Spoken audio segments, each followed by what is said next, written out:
Assalamualaikum, selamat pagi semuanya. Perkenalkan, nama saya Ferdian Salami dari kelas SKP 18 ingin mempresentasikan keamanan aplikasi mobile Android.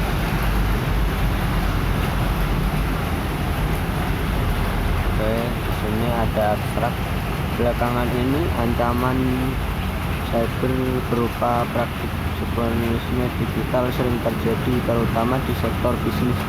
Tujuan attacker melakukan spionase digital adalah memperoleh informasi rahasia milik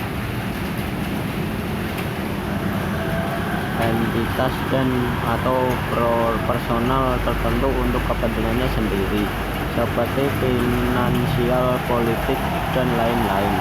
Praktik spionase digital dapat dilakukan melalui dua metode, yaitu menggunakan agen terlatih untuk memperoleh informasi secara fisik, untuk menginfiltrasi sistem komputer secara ilegal atau hacking. Perolehan informasi melalui hacking lebih mudah untuk dilakukan apabila dibanding dengan menggunakan agen terlatih karena sifatnya yang fleksibel, atau serangan dapat dilakukan secara lintas negara selama jaringan-jaringan komputer terkoneksi satu sama lain, cepat, dan dapat dilakukan secara masif. Salah satu perangkat jaringan yang dapat dijadikan target spionase digital adalah perangkat seluler bisnis.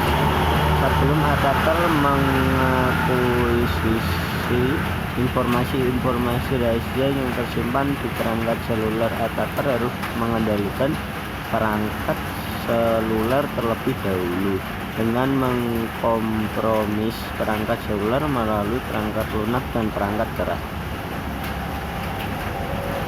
Proses kompromise perangkat seluler melalui perangkat lunak dapat dilakukan dengan beberapa cara, yaitu dengan memasukkan malware, melakukan spear phishing, mengeksploitasi sosial media yang dimiliki oleh pengguna perangkat seluler, dan memasang aplikasi jahat.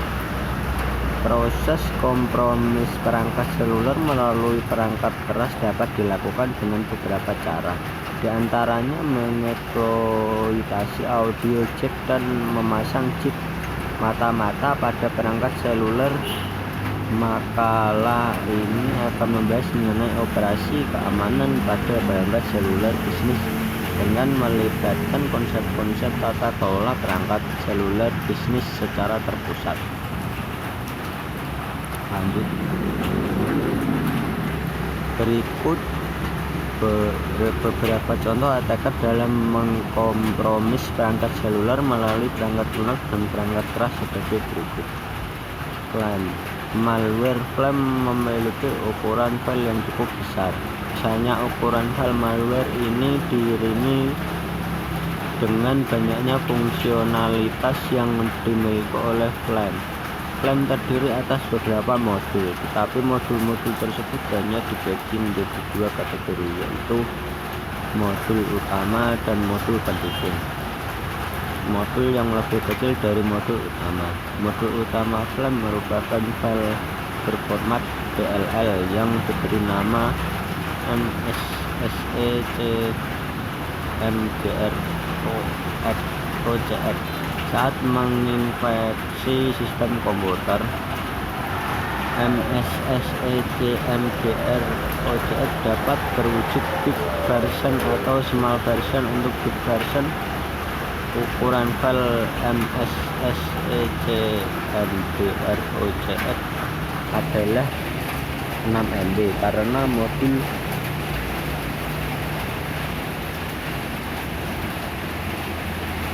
utama pada versi ini juga membawa modul-modul pendukung. Untuk small version, ukuran file MSSECMGR-OJX hanya 900 KB karena file MSGCX Kemal version baru mengunduh modul-modul pendukung dengan cara melakukan koneksi ke server command control. Perlu diketahui nama modul utama dapat saja bukan MSSE CMDROCX karena penamaan modul utama ini tergantung pada metode injeksi dan internal state dari Flame saat ini, seperti instalasi aplikasi atau upload. Lanjut, ada Red October. Selama 5 tahun suatu aksi spionase digital telah berhasil menginfiltrasi jaringan komputer diplomatik, pemerintah, dan organisasi riset sains dengan tujuan mengambil data yang tersimpan di perangkat seluler, sistem komputer, dan perangkat jaringan tertentu, misal router. Target serangan spionase digital adalah negara-negara Eropa Barat, Eropa Timur, mantan anggota USSR, Asia termasuk negara Indonesia, dan Amerika Utara. Lanjut, Operasi Poundstone. Operasi Poundstone bertujuan untuk melakukan spionase digital pada pengguna perangkat iOS dengan cara menginfeksi perangkat iOS tersebut melalui malware. Target entitas serangan operasi Poundstone antara lain militer, pemerintah, industri pertahanan, dan media. Malware yang disebarkan pada operasi Poundstone merupakan generasi lanjut dari malware ShareNet yang terdapat pada sistem operasi Windows. Malware disebarkan pada perangkat iOS dalam bentuk dua jenis aplikasi, yaitu aplikasi Xagent dan aplikasi ShareNet, dan aplikasi permainan Madcap. Tujuan dari kedua malware ini, termasuk juga ShareNet, adalah mencuri data personal, merekam suara audio, membuat screenshot, dan mengirimkan informasi tersebut ke server CNC.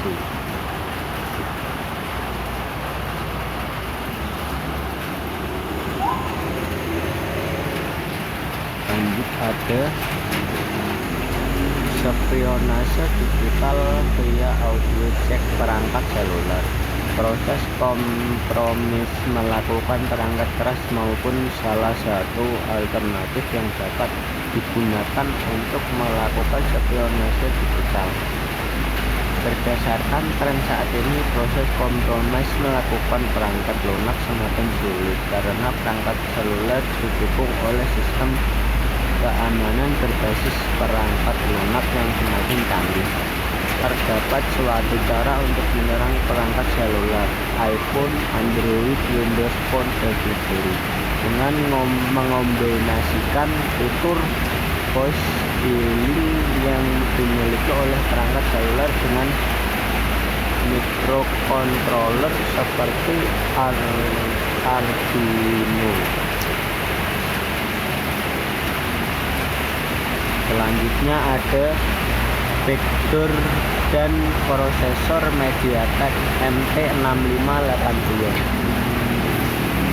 Pada tanggal 13 Februari 2016, Justin Case, seorang peneliti di bidang keamanan, menemukan adanya backdoor berbahaya yang terdapat di prosesor MediaTek MT6582. Prosesor ini banyak ditemukan pada perangkat seluler berbasis operating system OS Android 4.4 KitKat. Backdoor pada prosesor MediaTek MT6582 merupakan debug tool yang dibiarkan terbuka bagi publik.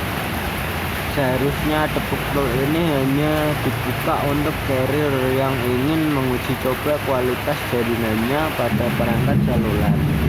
Akibatnya, attacker dapat memperoleh informasi-informasi pengguna perangkat seluler seperti kontak, pribadi, pesan chat, foto, dan video dengan memanfaatkan betul yang terbuka dari publik ini.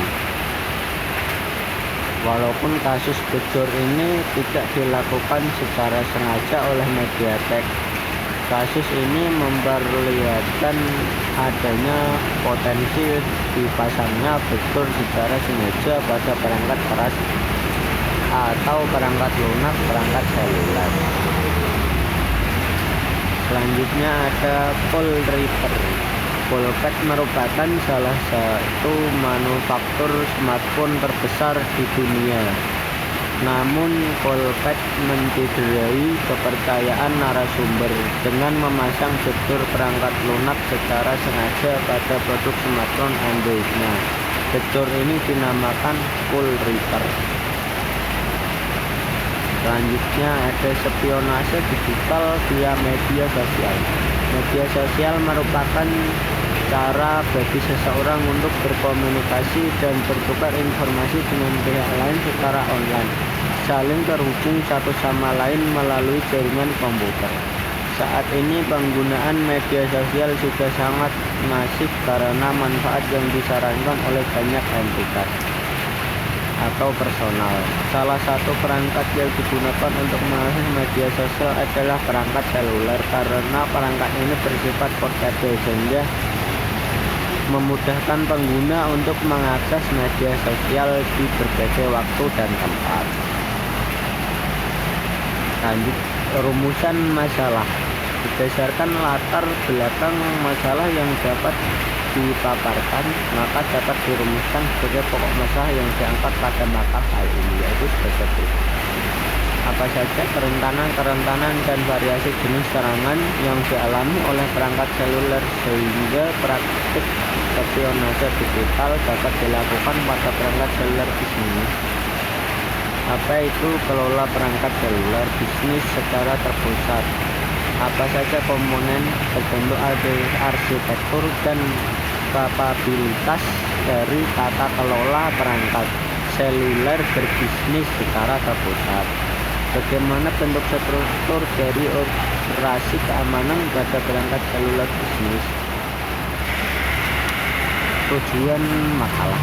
Selanjutnya, adapun tujuan yang ingin dicapai pada penelitian ini adalah sebagai berikut ini: mendeskripsikan kerentanan dan variasi jenis serangan yang dialami oleh perangkat seluler bisnis. 2. Memberikan pandangan umum tentang tata kelola perangkat seluler bisnis secara terpusat serta mendeskripsikan komponen, arsitektur, dan kapabilitas dari tata kelola perangkat seluler bisnis secara terpusat. 3. Mendeskripsikan bentuk struktur dari operasi keamanan pada perangkat seluler bisnis. Selanjutnya ada manfaat makalah. Manfaat yang ingin diperoleh dari makalah ini adalah mengetahui kerentanan dan variasi jenis serangan yang dihadapi oleh perangkat seluler bisnis sehingga rentan terhadap praktik spionase digital. Selain itu, manfaat lain yang ingin diperoleh adalah memahami operasi keamanan pada perangkat seluler bisnis dengan melibatkan konsep-konsep tata kelola perangkat seluler bisnis secara terpusat. Oleh karena itu, masalah kali ini juga menjelaskan pandangan umum komponen, arsitektur, dan kapabilitas dari tata kelola perangkat seluler bisnis secara terpusat.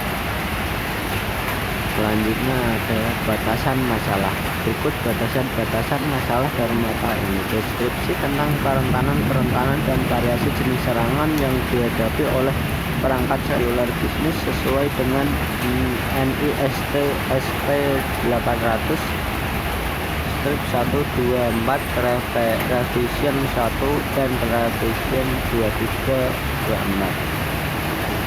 Definisi tata kelola perangkat seluler bisnis secara terpusat dan yang dibahas pada makalah ini mayoritas merujuk pada definisi tata kelola perangkat seluler bisnis. secara terpusat sebagaimana disediakan pada NIST SP800 sampai 124 revisi 1. Tata kelola perangkat seluler bisnis secara terpusat yang berasal dari sumber lain juga digunakan, tetapi tetap sejalan dengan definisi tata kelola perangkat seluler bisnis secara terpusat sebagaimana dijelaskan pada NIST SP800 sampai 124 revisi 1. Sumber lain hanya digunakan sebagai pelengkap dan atau pendukung. Tiga struktur dari operasi keamanan pada perangkat seluler bisnis yang akan dibahas pada mata ini sesuai dengan fase-fase proses eksekusi penggunaan perangkat seluler bisnis pada NIST 800 sampai 124 revisi 1. Selanjutnya ada metodologi. Metodologi yang digunakan memiliki tahapan sebagai berikut. 1. Studi literatur. Studi literatur yang dilakukan adalah dengan mempelajari pedoman atau standar milik badan yang diakui secara internasional maupun negara, misal NIST dan GAO. Laporan dari entitas tertentu, misal Kaspersky dan NCAP, sumber-sumber internet, maupun segala tulisan yang berkaitan serta membantu dalam pengerjaan makalah ini. 2. Penulisan dokumen. Penulisan makalah dilakukan untuk mendokumentasikan hasil yang telah diperoleh dari studi literatur yang telah dilakukan. Selanjutnya ada sistematika penulisan. Penulisan laporan proposal penelitian ini terdiri dari 3 bagian, yaitu pendahuluan, tinjauan data, dan perancangan awal dari implementasi sistem. Selanjutnya ada ancaman-ancaman terhadap perangkat seluler bisnis. Tujuan keamanan pada perangkat seluler bisnis NIST SP800 sampai 124 revisi 1 menyatakan perangkat seluler memiliki 3 tujuan yang sama dengan sistem kriptografi pada umumnya, yaitu CIA triad. Kerahasiaan menjamin bahwa data yang ditransmisikan dan disimpan tidak dapat diakses atau dibaca oleh pihak yang tidak berwenang, termasuk attacker. Integritas mendeteksi adanya perubahan-perubahan yang terjadi pada data yang ditransmisikan dan disimpan, baik itu perubahan data yang dilakukan secara sengaja maupun tidak sengaja. Keteradaan menjamin bahwa penggunaan perangkat seluler dapat mengakses resource melalui perangkat selulernya kapanpun pengguna tersebut ingin lakukan. Untuk mencapai 3 tujuan keamanan perangkat seluler di atas, ancaman-ancaman yang dialami oleh perangkat seluler bisnis wajib ditangani. Ancaman-ancaman ini muncul akibat dari semakin canggihnya fitur-fitur yang dimiliki oleh perangkat seluler. Fitur-fitur perangkat seluler yang semakin canggih menyebabkan perangkat seluler memiliki banyak kerentanan. Tentunya banyaknya kerentanan yang dimiliki oleh perangkat seluler ini diiringi dengan semakin banyaknya jenis serangan yang dapat dilakukan terhadap perangkat seluler. Oleh karena itu, sisa pembahasan pada bab ini akan menjelaskan tentang fitur-fitur perangkat seluler, kerentanan yang dimiliki oleh perangkat seluler, dan jenis serangan yang dapat dilancarkan oleh attacker terhadap perangkat seluler. Bab ini juga menjelaskan tentang attacker yang merupakan sumber utama terjadinya ancaman-ancaman yang dialami oleh perangkat seluler. Selanjutnya ada fitur-fitur perangkat seluler. Seperti yang telah diketahui, fitur perangkat seluler yang semakin banyak membuat ancaman-ancaman yang dihadapi oleh perangkat seluler semakin banyak pula. Menurut fitur perangkat seluler selalu berubah-ubah, sehingga ancaman terhadap perangkat seluler dan kendali keamanan untuk mengatasi ancaman tersebut juga selalu berubah. Oleh karena itu, perlu didefinisikan suatu fitur saat perangkat seluler, yaitu fitur yang dimiliki oleh setiap perangkat seluler. Berikut ini dasar perangkat seluler yang digunakan. 1. Perangkat keras yang terdapat pada perangkat seluler, terutama motherboard, tersebut ke dalam kategori small form factor atau SFF. 2. Memiliki setidaknya satu antarmuka jaringan nirkabel yang berfungsi untuk menghubungkan perangkat seluler ke jaringan komputer, misal Wi-Fi atau jaringan provider lokal.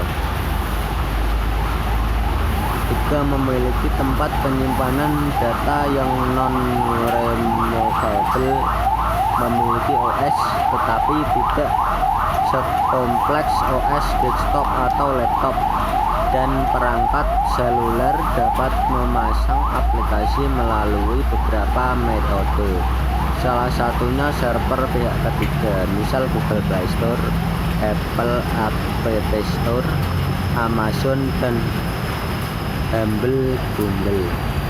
Terdapat fitur lain yang dimiliki oleh perangkat seluler yang terkait dengan keamanan, tetapi fitur ini tidak termasuk ke dalam fitur dasar perangkat seluler di atas. Fitur ini dapat disebut juga sebagai fitur opsional. Fitur opsional perlu diperhatikan apabila perangkat seluler memiliki fitur opsional ini. Berikut beberapa contoh fitur opsional perangkat seluler. Attacker sebagai inisiator ancaman. Operator botnet mendistribusikan malware ke banyak perangkat seluler dan sistem elektronik lainnya, sehingga attacker dapat melakukan serangan terhadap perangkat-perangkat ini secara jarak jauh. Pendistribusian malware dapat dilakukan ke website atau melalui skema-skema tertentu seperti phishing, spamming, dan lain-lain. Sindikat kriminal cyber biasanya menyerang perangkat seluler untuk kepentingan finansial. Setidaknya tersebut dapat menggunakan phishing, spamming, spyware, atau malware untuk memperoleh akses ke informasi yang tersimpan di dalam perangkat seluler. Informasi yang diperoleh ini dapat digunakan oleh sindikat kriminal cyber untuk mencuri identitas, penipuan, dan pemerasan. Serangan yang dilakukan oleh sindikat kriminal cyber dapat dilakukan di tingkat korporasi, badan pemerintahan, dan institusi-institusi besar lainnya. Selain faktor finansial, serangan yang dilakukan di level yang tinggi ini dilakukan untuk melakukan spionase digital dan pencurian kekayaan intelektual ke pemerintah negara lain. Badan intelijen negara lain menyerang perangkat seluler sebagai bagian dari operasi mereka dalam mengumpulkan informasi sensitif dan aksi spionase digital. Dengan demikian, negara lain dapat mengembangkan kemampuannya dalam berbagai hal, salah satunya teknologi di bidang pertahanan. Selanjutnya ada kerentanan dan jenis serangan terhadap perangkat seluler. Seperti yang telah dijelaskan di bagian 1.1, attacker dapat mengakuisisi informasi-informasi rahasia yang tersimpan di perangkat seluler. Setelah attacker mengendalikan perangkat seluler terlebih dahulu dengan mengkompromis perangkat seluler tersebut. Dua faktor yang menyebabkan perangkat seluler dapat dikompromis, yaitu kerentanan yang dimiliki oleh perangkat seluler dan jenis serangan yang dilancarkan oleh attacker terhadap perangkat seluler. Selanjutnya Selanjutnya ada kesimpulan dan bahan pembahasan lebih lanjut. Kesimpulan, berikut beberapa kesimpulan yang dapat dikeluar. Fitur-fitur perangkat seluler semakin canggih sehingga kerentanan yang dialami oleh perangkat seluler semakin banyak. 2. Terkait MDM, berikut beberapa poin yang perlu diperhatikan. MDM merupakan solusi keamanan perangkat seluler yang digunakan untuk mengendalikan perangkat seluler milik organisasi dan BYOD dengan cara mengonfigurasi perangkat seluler, mengelola keamanan perangkat seluler, dan menyediakan akses yang aman. Selanjutnya ada bahan pembahasan lebih lanjut. Terdapat satu topik yang dapat dijadikan bahan pembahasan selanjutnya, yaitu operasi keamanan pada perangkat seluler bisnis ketika sistem MDM atau perangkat seluler bisnis offline, seperti yang dijelaskan pada bab 3 bagian 4.1.3 mengenai keamanan saat proses implementasi solusi keamanan perangkat seluler. Sistem MDM itu sendiri dapat memiliki kerentanan dan kelemahan sendiri, yang mana salah satunya yaitu sistem MDM atau perangkat seluler bisnis menjadi offline, sehingga server tidak saling terhubung satu sama lain. Dengan demikian, organisasi tidak dapat mengendalikan perangkat seluler secara jarak jauh, dan keamanan perangkat seluler hanya bergantung pada konfigurasi serta sistem keamanan yang terpasang di perangkat seluler bisnis itu sendiri. Meskipun konfigurasi dan sistem keamanan yang diterapkan oleh organisasi pada perangkat seluler bisnis diasumsikan sudah kuat, organisasi tetap butuh kepastian bahwa resource organisasi atau data sensitif lainnya tidak tersebar ke pihak tidak berwenang, terutama attacker. Kepastian ini baru dapat diketahui ketika server telah terhubung kembali ke klien atau perangkat seluler bisnis berada di jangkauan organisasi. Demikian presentasi dari saya. Wassalamualaikum warahmatullahi wabarakatuh.